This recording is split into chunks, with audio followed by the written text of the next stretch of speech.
Olá pessoal que sempre acompanha o nosso trabalho. Nossa reportagem está aqui em frente à delegacia. Inclusive estou aqui com o doutor André Gontijo, advogado, para falar do caso da morte do Renato Barreto. Ele que morreu no dia 10, num domingo, dia 10 agora de agosto. Ele que estava em Jaraguá, atrás da ex-companheira para matá-la, essa é a verdade. E logo após ele foi morto. Os irmãos da vítima, eles foram acusados, inclusive nesse exato momento, um se apresentou espontaneamente à delegacia e está sendo defendido pelo doutor André.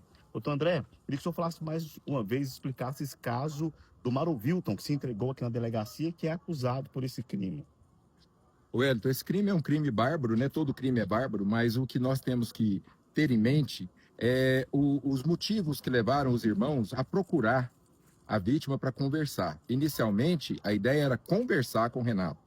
O problema é que Renato já tem um histórico de crimes de onde ele vem do Tocantins, esteve em Jaraguá, fez um assalto em Jaraguá, e ele batia na vítima, estuprava a vítima, ameaçava de morte os filhos da vítima, e essas coisas estão mais do que comprovadas. Chegou a fazer um roubo aquele dia aqui. E roubou naquele mesmo dia. Então os irmãos, quando souberam que ele veio para Jaraguá para matar a vítima, e como que eles ficaram sabendo? Porque antes de vir, o Renato, antes de ser morto, lá no Tocantins, ele roubou do próprio irmão. E o irmão avisou, ele está indo para aí, ele é perigoso, ele vai matar a vítima. Então já estava todo mundo com muito medo, com muito terror.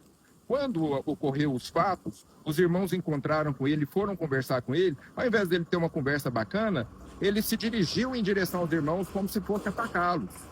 E o Marovilton estava desarmado, mas o Clayton tinha uma espingarda velha, dessas de roça que eles têm.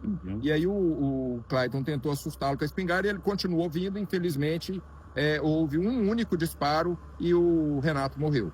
Mas é aquele caso, né, Wellington, que a própria vítima busca a morte. Por quê? Ameaça uma mulher de morte, estupra a mulher de morte. A mulher foge para cá para ter um pouco de paz.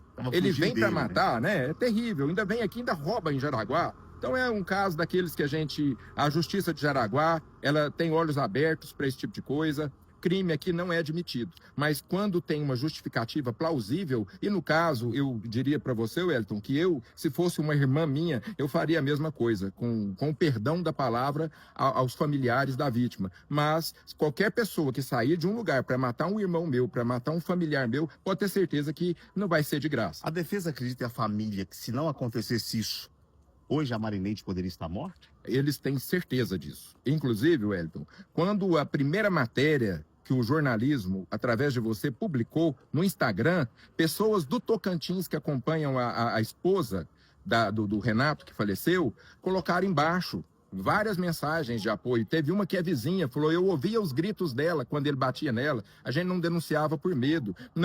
Não foi um só, foram vários desse tipo. Então deixa claro que nós não estávamos lidando com um cidadão, nós estávamos lidando com alguém que optou pela vida do crime e colocou toda essa família em dificuldade. Marovilton se apresentou agora, nunca roubou um picolé. Nunca teve problema com ninguém, Ele não com a tinha mão calejada. Ele fez questão de mostrar para a escrivã. Trabalhava em roça de abacaxi.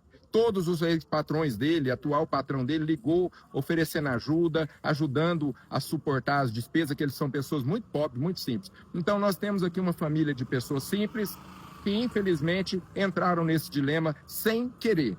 Não defendo a morte, não defendo a violência, mas quando o Estado não consegue cumprir com a sua missão, até porque ninguém sabe o que um ou outro vai fazer, eu penso que a família tem que estar unida, até nessas horas difíceis. Agora, doutor, evidentemente que eles foram autuados por homicídio doloso, mas por tudo que o senhor disse até agora, há uma grande possibilidade que consiga mudar isso, que tire esse dolo, que seja dolo eventual, porque, pelo que o senhor falou, eles não tiveram a intenção ali, eles tentaram se defender, seria isso?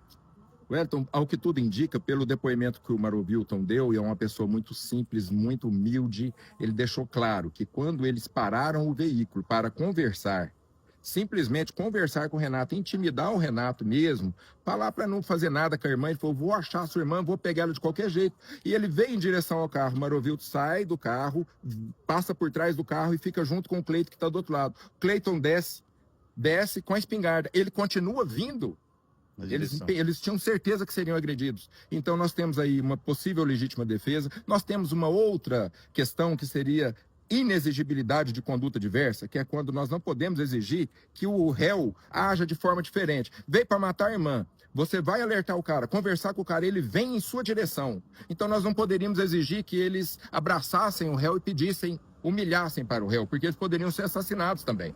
Né? Então eu penso que tem muita matéria para a defesa e nós temos uma justiça muito coerente. Nós temos aqui em Jaraguá uma das melhores juízas criminais do estado de Goiás, que é a doutora Zulailde. No caso do Mário Wilton, já viu um mandado de prisão expedido, ele deu o depoimento e vai ficar preso. A defesa já tinha ciência da possibilidade real desse mandado de prisão e nós conversamos com ele. Falando, Mário Wilton, você tem a opção de vir ou de aguardar um habeas corpus. Ele falou, doutor, se a juíza mandou me prender, eu quero agora me apresentar. Eu não sou foragido, eu não sou fugitivo, não quero ficar foragido, eu quero ir lá e responder pelo que eu fiz. Tá bom. Doutor, muito obrigado pelo esclarecimento. É um fato que chocou toda a comunidade, até a matéria que a gente fez com a Marineide, a gente viu os comentários, o pessoal até pedindo que arrumasse um advogado, que pudesse defender a família. Então, parabenizo o senhor que está aqui, evidentemente, para defender esse pai de família. Tem uma cena que me comoveu muito, foi os filhos abraçando ele quando ele saiu ali da sala de interrogatório. Então, que Deus abençoe. E a quantidade de pessoas, de familiares, Wellington, que vieram acompanhar, eu costumo, como advogado criminalista, sempre dizer isso. Quando a família inteira vem, quando os amigos todos vêm, quando todos se aproximam, é porque é uma pessoa boa que está respondendo por uma ação. E a justiça também consegue analisar essa questão. Tá aí, agradecendo o doutor André. Daqui a pouquinho a gente vai trazer uma outra matéria falando com a família desse rapaz que se entregou espontaneamente aqui na delegacia. Portal do Vale. Vale a pena ver, vale a pena ouvir.